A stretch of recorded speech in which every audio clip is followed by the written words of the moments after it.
ঢাকা থেকে বগুড়া মাত্র ৩০০ টাকায়। হ্যাঁ, আপনি ঠিকই শুনেছেন। আরকে ট্রাভেলস বাস ঢাকা থেকে বগুড়ায় মাত্র ৩০০ টাকায় সার্ভিস প্রদান করে থাকে। আর তাদের বিষয়ে সবচেয়ে চমৎকার তথ্য হচ্ছে তাদের সিট ফুল হয়ে গেলে তারা দাঁড়ানো যাত্রী নেয় না। অধিকাংশ ক্ষেত্রেই তাদের ক্ষেত্রে এমন দেখা যায়। সুতরাং বুঝতেই পারছেন যে ৩০০ টাকায় কিন্তু তারা মোটামুটি বেশ ভালো সার্ভিস দিয়ে আসছে। আর তাদের ড্রাইভাররাও বেশ ভালো ড্রাইভ করে থাকে। প্রায় ২০০০ সালের দিকে প্রতিষ্ঠিত, অর্থাৎ বলা যায় যে তারা প্রায় ২৫ বছর ধরে সার্ভিস দিয়ে আসছে ঢাকা বগুড়া রুটে। আর ঢাকা এবং বগুড়ায় প্রায় সকাল ৫:৩০ থেকে রাত ১২:৩০ অবধি তাদের বাস বিভিন্ন সময়ে ছেড়ে যায়। যেখানে অন্যান্য বাস কোম্পানি এই রুটে ৫০০ থেকে ৫৫০ টাকা ভাড়া নেয়, সেখানে তারা সেমি লোকাল হিসেবে ৩০০ টাকার মতো ভাড়া নেয়।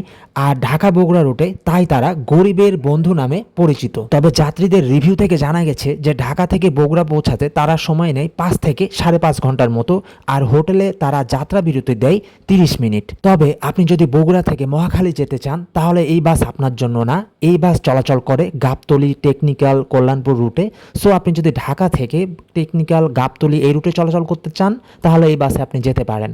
আর বিশেষ করে যারা ঢাকা বগুড়া রুটে কম টাকায় যাতায়াত করতে চান, এই বাস আসলে তাদের জন্যই। তবে সেমি লোকাল হিসেবে কিন্তু তারা বেশ ভালো সার্ভিস দেয়। আর তাদের বহরে হিনো ওয়াঞ্চে, টাটা, ইসুজু, অশোক লেল্যান্ড বিভিন্ন ব্র্যান্ডের নন এসি বাস কিন্তু রয়েছে। তবে তাদের বহরের অধিকাংশ বাসই অশোক লেল্যান্ডের। আর হিনো ওয়াঞ্চে বাস তাদের বহরে খুব কমই রয়েছে। তো আপনার বাজেট যদি কম থাকে আর আপনার যদি সময়ের খুব একটা তাড়া না থাকে, আপনি যদি চান যে ৫ থেকে ৫.৫ ঘন্টা বা ৬ ঘন্টার মধ্যে ঢাকা বগুড়া রুটে পৌঁছালে আপনার জন্য যথেষ্ট, তাহলে আমি বলবো এই আরকে ট্রাভেলস বাস আপনার জন্যই। আরকে ট্রাভেলস নিয়ে ভিডিওটি ছিল এই পর্যন্তই। সবাই ভালো থাকবেন। আল্লাহ হাফেজ।